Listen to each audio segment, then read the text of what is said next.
इस समय दुनिया के जो हालात हैं उनमें ग्लोबल पॉलिटिक्स फिर से बदल रही है, क्योंकि अमेरिका में अनिश्चितता है कि वहां बाइडेन ही राष्ट्रपति बने रहेंगे या ट्रंप लौटेंगे। यूके में तो सत्ता परिवर्तन हो ही गया, मैंने आपको बताया था। फ्रांस में मैक्रों कमजोर हो गए हैं, अभी आपको खबर बताई कि वहां पर किसी को बहुमत नहीं आया। इन बदले हुए हालात में ग्लोबल डिप्लोमेसी भी बड़ी इंपॉर्टेंट हो गई, क्योंकि दुनिया में इस वक्त दो बड़े युद्ध चल रहे हैं। एक तो रशिया यूक्रेन वाला चल ही रहा है, दूसरा गाजा वॉर चल रहा है। और जब ग्लोबल पॉलिटिक्स बदल रही है तो डिप्लोमेसी में एक्टिव रहना जरूरी हो जाता है। और इसलिए आप देखिए कि आज हर जगह प्रधानमंत्री नरेंद्र मोदी के रूस दौरे की चर्चा हो रही है।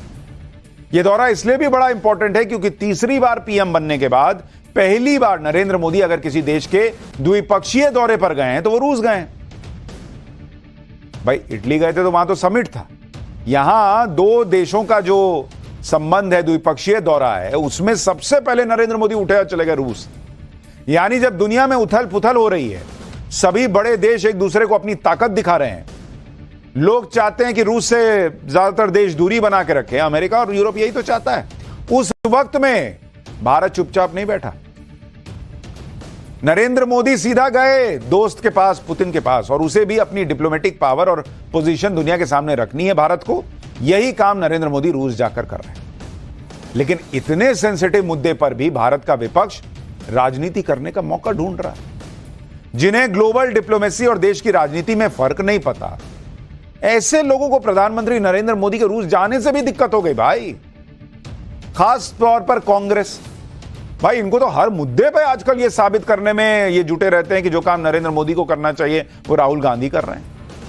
इसलिए नरेंद्र मोदी के रूस दौरे पर जाते ही कांग्रेस ने यह कहना शुरू कर दिया कि राहुल गांधी मणिपुर जा रहे हैं, असम जा रहे हैं, हाथरस जा रहे हैं, लेकिन पीएम मोदी इन जगहों पर जाने के बजाय रूस जा रहे हैं। अरे भाई पीएम मोदी दिन भर देश चला रहे हैं, राहुल गांधी चला रहे हैं क्या? विपक्ष के नेता हैं, सरकार में तो है नहीं, ज्यादातर टाइम खाली है, तो इधर से उधर जहां उनको जाना चाहिए अपनी पॉलिटिक्स के लिए जा रहे हैं। बंगाल तो नहीं जा रहे, तमिलनाडु तो नहीं जा रहे। और नरेंद्र मोदी क्या रूस ऐसे सुबह उठे और बोले कि पुतिन मैं आ रहा हूं? लंबा टाइम लगता है, पहले से बातचीत होती है, दौरा तय होता है, कुछ भी कांग्रेस पार्टी बोलती है। देश के प्रधानमंत्री नरेंद्र मोदी सरकारी यात्रा पर रूस गए। रूस के साथ भारत के संबंध दशकों पुराने, रूस भारत का सबसे अहम साझेदार भी है।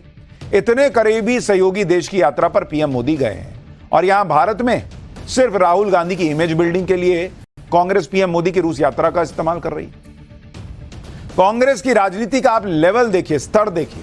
कांग्रेस नेता श्रीनिवास बीवी ने सोशल मीडिया पर एक तस्वीर शेयर की जिसमें पीएम मोदी को प्लेन में चढ़ते दिखाया और राहुल गांधी को मणिपुर में पीड़ितों से मिलते दिखाया। इस तस्वीर में राहुल गांधी को शैडो पीएम बता दिया। इसमें लिखा था कि आज से प्रधानमंत्री रूस दौरे पर है और राहुल गांधी असम और मणिपुर के दौरे पर। आप खुद सोचिए, कोई सेंस बनता है इस बात का? पीएम मोदी के रूस जाने और राहुल गांधी के मणिपुर जाने की कोई तुलना बनती है? और राहुल गांधी को इतनी मणिपुर की चिंता थी तो पिछले बार जब गए तो उसके बाद से अब जाके जा रहे हैं। लेकिन कांग्रेस इसी में खुश है। कांग्रेस ने सोशल मीडिया पर एक और पोस्ट शेयर किया। इसमें लिखा कि PM Modi no accountability, PM Modi Manipur नहीं गए, असम, कर्नाटक, गुजरात, हिमाचल प्रदेश और उत्तराखंड में बाढ़ आने पर नहीं गए। मतलब कुछ भी शेयर कर दो। क्यों, जब यूपीए की सरकार थी तो क्या मनमोहन सिंह जो है वो नाव में बैठ के दौरा करते थे क्या हर जगह? कांग्रेस नेता जयराम रमेश ने राहुल गांधी के मणिपुर जाने को बहुत बड़ी उपलब्धि मान लिया। जयराम रमेश गिनाने लगे कि राहुल गांधी इतनी बार मणिपुर गए लेकिन पीएम मोदी एक बार भी नहीं गए। जरा जयराम रमेश को सुनिए, लॉजिक सुनिए उनका, फिर आपको इंडी गठबंधन के एक और धुरंधर बयानबाज नेता के बारे में बताता हूं। नॉन बायोलॉजिकल प्रधानमंत्री मॉस्को जा रहे हैं। राहुल जी नेता प्रतिपक्ष लोकसभा में हैं, वो मणिपुर गए हैं। ये तीसरा दौरा है उनका मणिपुर में, 3 बार जा चुके हैं, ये तीसरी बारी है। और ये दिखाता है, और ये पिछले 17 महीने में प्रधानमंत्री ने मणिपुर के बारे में कुछ कहा ही नहीं। मणिपुर के मुख्यमंत्री से नहीं मिला है, मणिपुर के राजनीतिक पार्टियों से नहीं मिले हैं, सांसदों से नहीं मिले हैं, विधायकों से नहीं मिली हैं, और मणिपुर तो गए ही नहीं, कुछ 4-5 घंटे के लिए भी नहीं गए हैं। जयराम रमेश को शायद पता नहीं, लेकिन प्रधानमंत्री नरेंद्र मोदी ने इससे पिछले वाले कार्यकाल में भी मणिपुर पे बयान रखा था, और अभी राज्यसभा में भी मणिपुर पर बोले थे। लेकिन अंदर रहिएगा तब ना सुनाई देगा बॉस। सुनाई सब देता है इन लोग को, लेकिन पब्लिक ना सुने ये चाहते हैं।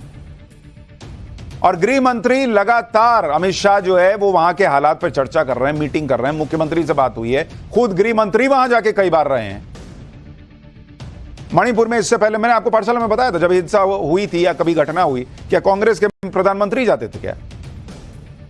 कांग्रेस को लग रहा है कि राहुल गांधी असम गए, मणिपुर गए तो ठीक, लेकिन पीएम मोदी रूस गए तो जैसे वो अपने निजी दौरे पर गए। यही हाल उद्धव ठाकरे की शिवसेना का भी है। संजय राउत जो अपने अतरंगी बयानों के लिए मशहूर हैं, वो एक नई थ्योरी ले आए भाई। संजय राउत ने कहा कि पीएम मोदी विदेश यात्रा करते रहेंगे और जब वो विदेश में रहेंगे तो भारत में उनकी सरकार गिरी होगी।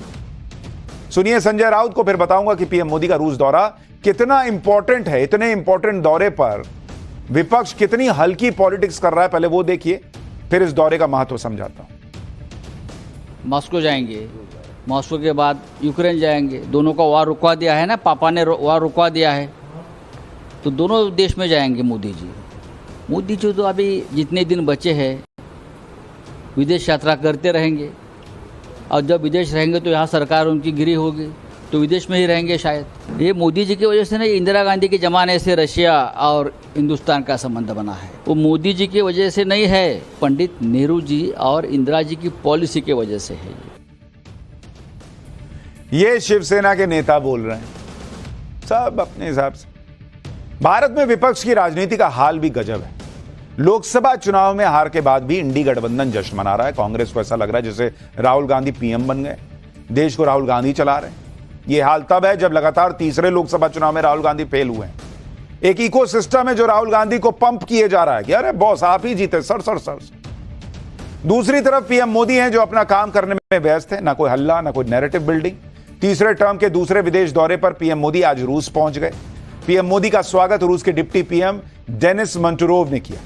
रूस में 2 डिप्टी पीएम हैं और जब चीन के राष्ट्रपति जिनपिंग रूस गए थे तो जिनपिंग को भी डिप्टी पीएम ने ही रिसीव किया था। फर्क यह है कि डेनिस मंटुरोव जिनपिंग को रिसीव करने वाले डिप्टी पीएम से सीनियर हैं। एयरपोर्ट पर पीएम मोदी का शानदार स्वागत हुआ। पीएम मोदी को गार्ड ऑफ ऑनर दिया गया। उसके बाद पीएम मोदी एयरपोर्ट से होटल के लिए निकल गए, जहां बड़ी संख्या में इंडियन कम्युनिटी के लोग उनको देखने के लिए जमा हुए थे। पीएम मोदी ने होटल में भारतीय समुदाय के लोगों से बात भी की। बच्चे भी उत्साह में पीएम मोदी को देखने के लिए आए हुए थे। पीएम मोदी ने बच्चों से भी बात की। सुनिए पीएम मोदी से मिलने के बाद लोगों ने क्या कहा है, फिर आपको बताऊंगा कि इस दौरे का महत्व क्या है और इसके मायने क्या है।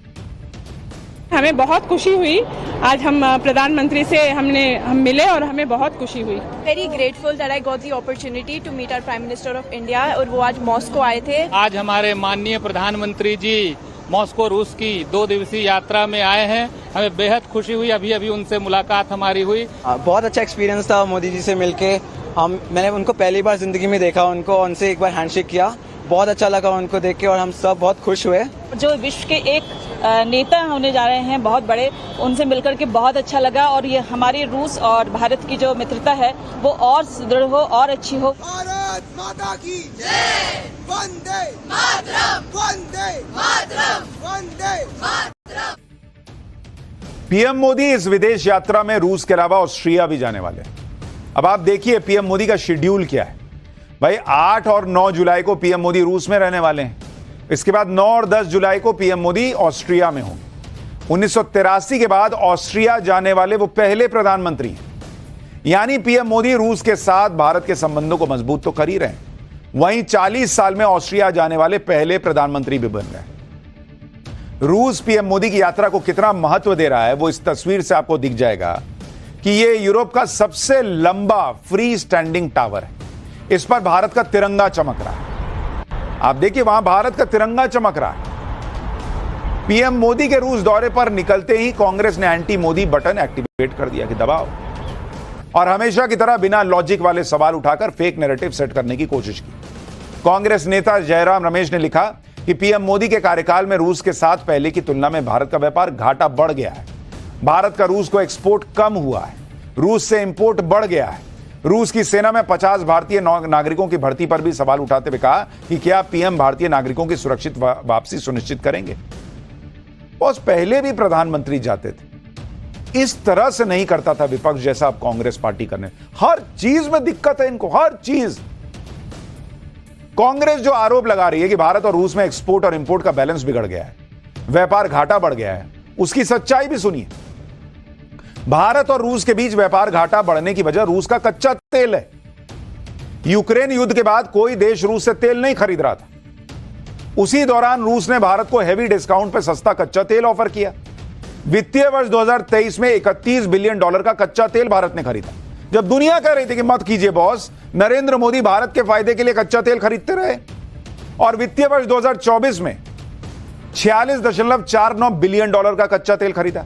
यानी 2023 की तुलना में रूस से तेल खरीद में लगभग 50% की बढ़त हो गई, जबकि रूस के साथ व्यापार घाटा पिछले एक साल में 33% ही बढ़ा। तो बहुत ज्यादा उधर से तेल मंगा रहे हैं तो इंपोर्ट ही ना बढ़ेगा भाई। हर चीज मतलब इंपोर्ट बढ़ रहा है क्योंकि देश का फायदा हो सके। कांग्रेस उसमें भी अपना घुमा के जो है वो सेट कर दी मामला। अरे कभी तो सच बोलिए, कभी तो फैक्ट पे बात कीजिए बॉस।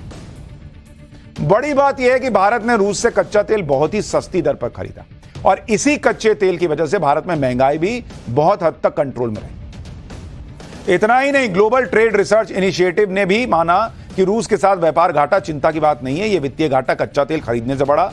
भारत यह कच्चा तेल रिफाइन करके बेच रहा है जिससे भारत को ही फायदा हो रहा है। दुनिया को सब समझ में आता है, या तो कांग्रेस को समझ में नहीं आता, इधर का सोचने का लेवल कम है, और नहीं तो समझ के भी पब्लिक को जो है घुमा देते हैं।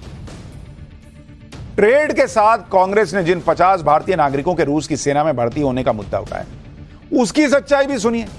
मजे की बात यह है कि कांग्रेस जो मांग कर रही है उस पर सरकार पहले ही एक्शन ले चुकी है। 3 जुलाई को ही विदेश मंत्री जयशंकर ने रूस के विदेश मंत्री से इस मुद्दे पर चर्चा की थी। भारत ने रूस की सेना में भारतीयों की भर्ती पर कड़ी नाराजगी जताई थी। एस जयशंकर ने कहा कि रूस की सेना में भारतीयों की भर्ती पर कंप्लीट रोक लगे, जिससे भविष्य में कोई भारतीय नागरिक रूस की सेना में भर्ती ना हो और जितने भी भारतीय नागरिक रूस की सेना में हैं वो वापस भेजे जाएं। इससे पहले जून में ही रूस की सेना में भर्ती 10 भारतीयों को वापस ऑलरेडी भेजा जा चुका है और इसकी जानकारी विदेश मंत्रालय खुद मीडिया को दे चुका है। फिर वही बात कांग्रेस की, आधा मिटा के और उसके बाद पब्लिक के सामने डाल दो। कांग्रेस पीएम मोदी और मनमोहन सिंह की तुलना भी कर रही और इसी आधार पर पीएम मोदी पर निशाना साध रही। लेकिन कांग्रेस यह भूल जाती है कि रूस और यूक्रेन युद्ध के दौरान पीएम मोदी की कूटनीति की खुद मनमोहन सिंह तारीफ कर चुके हैं। सितंबर 2023 में एक इंटरव्यू में मनमोहन सिंह ने ही कहा था कि नई विश्व व्यवस्था को संचालित करने में भारत की अहम भूमिका है। रूस यूक्रेन युद्ध के दौरान शांति की अपील करने के साथ साथ भारत ने अपने आर्थिक हितों और संप्रभुता को प्राथमिकता देकर बिल्कुल सही किया। यह मनमोहन सिंह बोल चुके हैं। लेकिन राहुल गांधी और उनका इकोसिस्टम यह माने तब तो, मान लेंगे तो फिर राहुल गांधी की जयकार कैसे होगी। पीएम मोदी के कार्यकाल में रूस के साथ संबंधों की वजह से भारत को क्या फायदे हुए और रूस को क्या फायदा हुआ वो भी सुनिए। 2023-24 में रूस के डिस्काउंटेड कच्चे तेल की वजह से भारत को 2 लाख करोड़ से ज्यादा की बचत हुई है। 2 लाख करोड़। 2013 में दोनों देशों के बीच व्यापार $10 बिलियन का था, वो अब करीब $66 बिलियन का हो चुका है। रूस ने हाल ही में फिर से यूएनएससी में भारत को स्थायी सदस्य बनाने की मांग की, सो अलग। भारत को रूस ने S-400 मिसाइल सिस्टम सप्लाई करना शुरू कर दिया, सो अलग। इसी के साथ T-90 tank, Su-30 MKI fighter jet, MiG-29 और कामोव हेलीकॉप्टर दे रहा है, सो अलग। रूस के सहयोग से भारत में ही AK-206 और ब्रह्मोस मिसाइल का प्रोडक्शन हो रहा है, सो अलग। बॉस, कांग्रेस पार्टी को देश एकदम पीछे चला गया है क्या? दिख नहीं रहा देश में क्या हो रहा है क्या? नरेंद्र मोदी के विरोध करो ना भाई, लेकिन उस चक्कर में देश में यह सब हो रहा है और जिस दोस्ती की वजह से हो रहा है उस दोस्त के पास गए हुए और यहां माचिस मार रहे हैं।